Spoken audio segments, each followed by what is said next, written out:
few days? May sinend si Beverly na dalawang mga goons niya. Nung after ng gig nina Elias, pinakuha niya yung bayad ng client.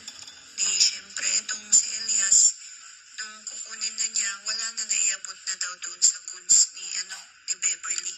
Dusaya ba na bilatsing iloy sa mafia? Tapos si Elias bilatsing iloy ginkidnap si Apollo?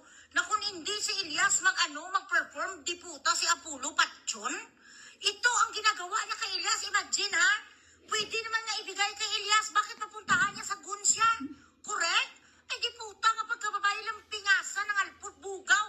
Kasi akala ng mga tao, totoo nga may backup sa wala sa backup. Itong si NBI niya ang totoo nga istorya. Gimpromisuhan niya ng promise ng 30,000, hindi niya binigay, kaya nagalit, nag-message kay Mugres. Nagay ka diya sa Sampa, Willie Ranger, ano man, alayo niya sa mga tupiko mo nga na ginapalusot mo di sigo sa una.